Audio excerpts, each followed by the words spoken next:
What's going on, moviegoers? If you're new to the channel, my name is Christian. Welcome to C-Roll Productions. Consider subscribing and let's enjoy some content. Okay, you guys, so I saw Wakanda Forever at 3 p.m. today, Dolby Cinema, because I love seeing films in Dolby. It's one of my favorite formats. Wakanda Forever is one of my most anticipated films in the longest time. I was curious to see how Ryan Coogler was going to pull off what people would say an impossible task in directing a film where you're losing, or where you tragically lost your main star, of that being the late great our king, Chadwick Boseman. And boy, oh boy, you guys, this film didn't disappoint. On every single aspect of this film, it blew me away. Performances, cinematography, scores, set pieces, everything, costume designs. It was astonishing. I saw the first Black Panther film, I think 8 times in theaters. And I hope to see this film 10 times. This film was beautifully made. It was poetic. It was heartfelt. It was a love letter. It was astonishing what Ryan Coogler and everybody who had their hands involving making this movie did. It blew me away, you guys. The world building was so incredible. Talokan, Namor, Atuma, Namora. It was so well done. One thing I love Ryan Coogler for, he's a filmmaker first. He's story driven. Yeah, this is a comic book film, but it's more to him. He is an artiste, you guys. He's not just a Michael Bay. He's story driven. And one thing I can tell you right off the bat, which I loved, and I've been saying this since day one when we found out, to incorporate the Mayan culture, the Mexican culture into Namor in this background was brilliant. If you guys have seen Apocalypto, you're going to love what they did with the Talokans. It was so well done, you guys. Let's talk about the meat and potatoes. How did they deal with Chadwick Boseman, T'Challa's death in the film?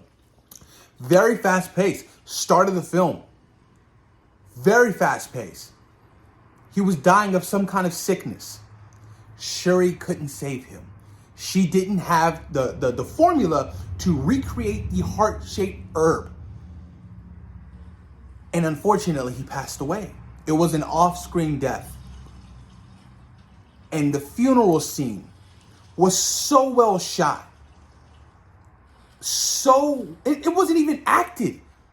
You can't say that's acting, because the cast were so close to Chadwick Boseman. That wasn't acting. Those tears were real. Those were real tears. So like I said, I wouldn't even call that whole sequence acting.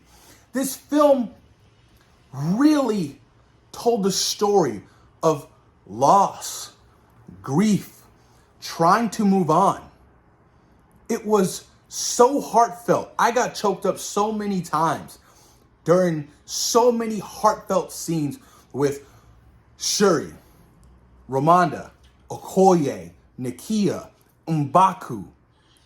Everybody played such a great part in their roles.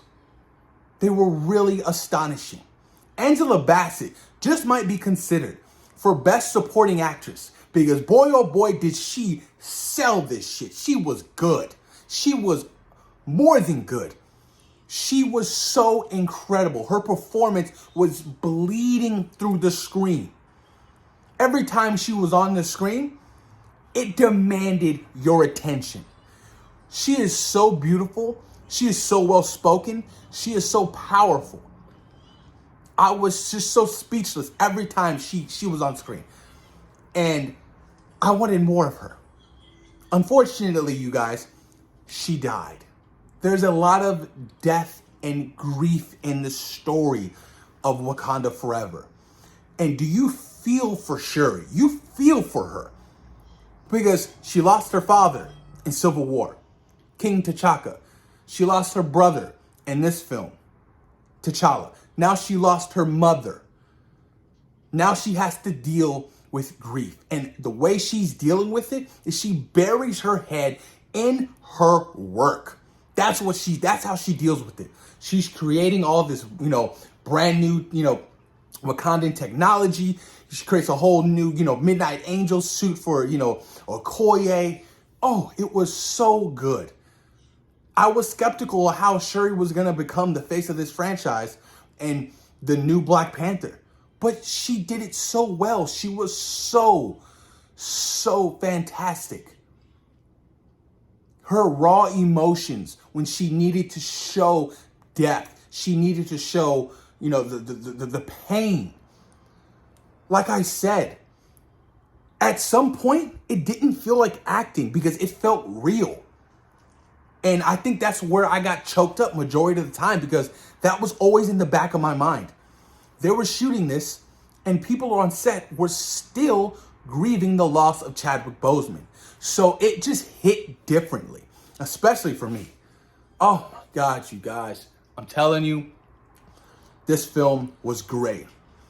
The score, the music, Ludwig Göransson, I believe I pronounced that right. He did the first film. I loved that score. Loved it.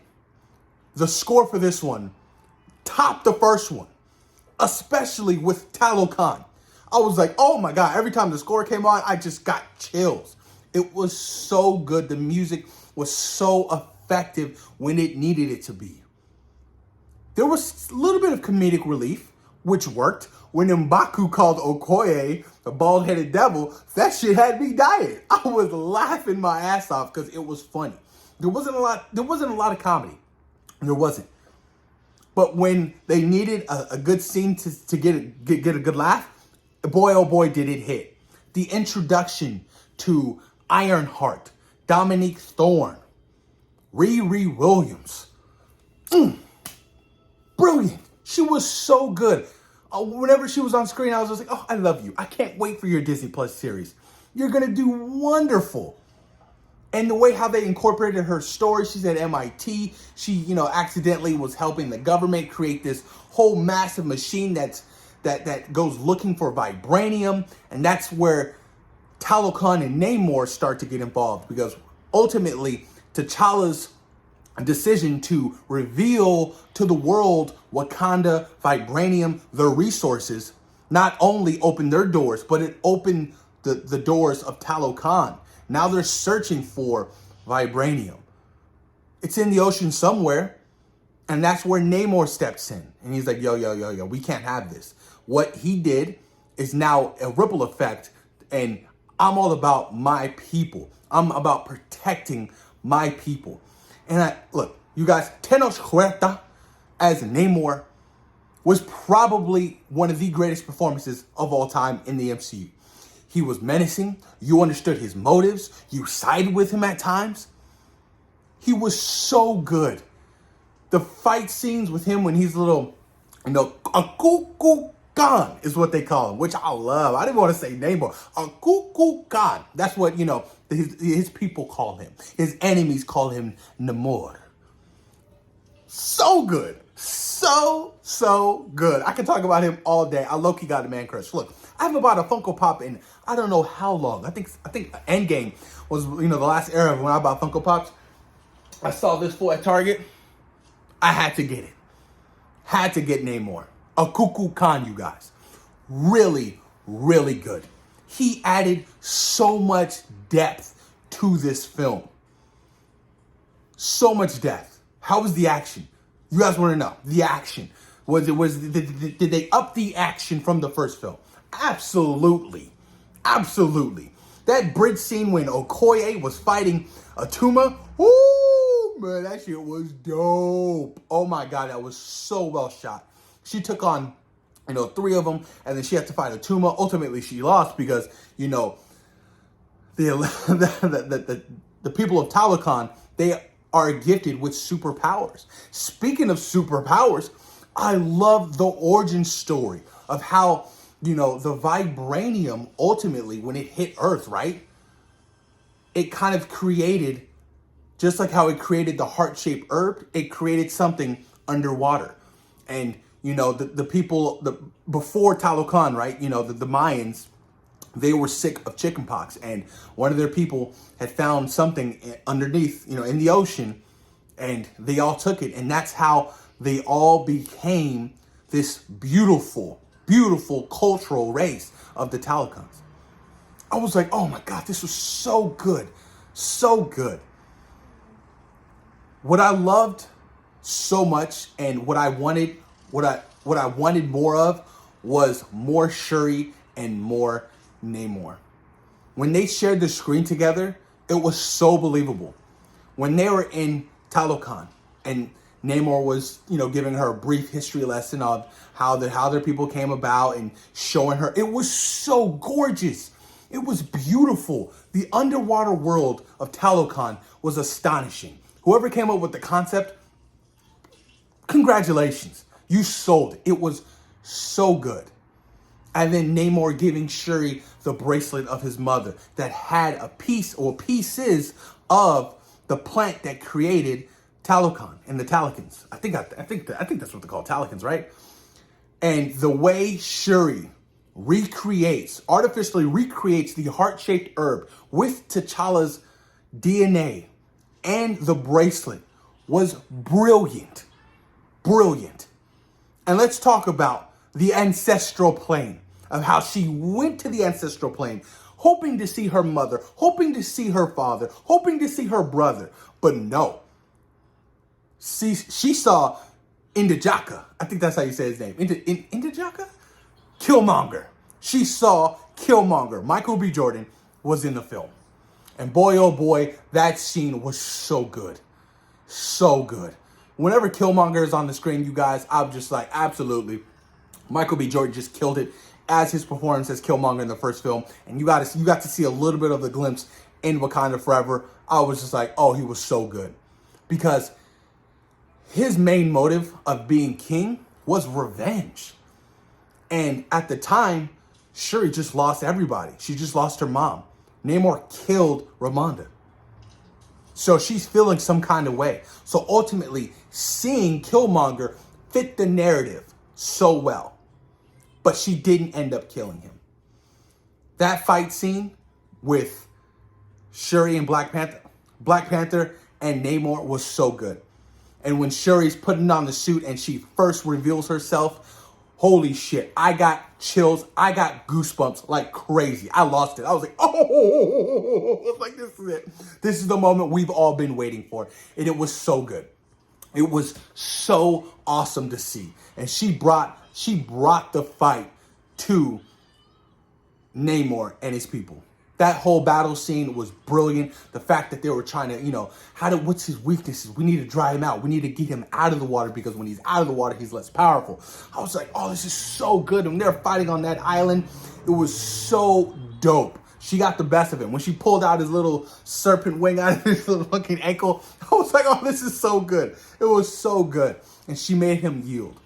She made him yield ultimately because he understood that everything he does is for his people. And by him dying, his people would be literally screwed. Really screwed, you guys. Oh my God. There's so much to talk about. Not enough time, you guys. It was, like I said, my favorite Marvel film of all time. And I stand on that. And that's just after one viewing. I stand on that, you guys. We got to see a story of Everett Ross and how he was married to Valentina from Falcon and the Winter Soldier. That was dope. That was a nice little sideline story of how he was secretly helping the Wakandans because he felt like he owed them for saving his life in the first Black Panther film. That was dope. Oh my God, you guys, what am I missing? Did I talk about Okoye? Okoye was great. Nakia was so good. Lupita Nyong'o as Nakia, she's just pitch perfect. When she had that whole side mission of going to go save Shuri because, the Talokans kidnap her, that scene was so awesome. We got to talk about the mid-post credit scene, of course. Mid-post credit scene, we got to see T'Challa's son. He was kept away from Wakanda for, honestly, his entire life. That's what his grandmother wanted, and that's what his mother wanted. And I thought it was brilliant. And to see Shuri's reaction to him, and to see them have this beautiful moment of them talking, it felt like seeing Shuri and T'Challa again. And when she asked him who he was, it was such a moment. T'Challa. I was just like, oh, you got my money. You got my money. It was so beautiful, you guys. So beautiful. I'm telling you, man, Ryan Coogler needs to direct more things, because he hasn't missed Fruitvale Station, Creed, Black Panther Wakanda Forever. Everything this guy touches is gold. It's brilliant. He is such an artist. He is such a creative mind. And he understands the assignment. He understands the assignment. And, you know, he just delivers every single time, you guys. Every single time. Did I miss anything? Did I miss anything? I feel like I'm missing something. But like I said, man, ultimately this film really nailed it for me. The action was great. Seeing, you know, Shuri as Black Panther for the first time was such a sight to see. You know, I was big, and I was a part of, you know, the recast, the T'Challa movement. But after seeing her, man, I need more of that. I need more of it, and, you know, hopefully we get more Shuri as Black Panther in the future, because she was just so badass. The suit I loved the gold incorporated in it. I love the fact that it felt like the Civil War suit that Black Panther wore. It was just so well designed, and man, when she was fighting, her scenes were just brilliant. Her scenes were brilliant. You know, oh, guys, M'Baku was so good too. Winston Duke as M'Baku is just so funny. You know, whenever he's there, you know you're gonna get a good laugh. He is kind of the comedic relief, you know, and I'm fine with that. I'm completely fine with that. It was so freaking awesome. Damn, you guys. Black Panther Wakanda Forever is tracking for, I think it was $345 million opening weekend. It's gonna make some massive bucks. Huge. It's already going to outdo Black Adam in its entire box office run. And I'm hoping that, you know, this really does bring Black and Browns together, because ultimately that's the goal, unity. I feel like, you know, Ryan Coogler, you know, he always has some kind of subliminal messages in his films, and he understands every single time. He does. He just does, you guys. Amazing. Post your comments down below. Let me know what you guys thought about Black Panther Wakanda Forever. Where do you rank it out of phase 4? Did you enjoy it?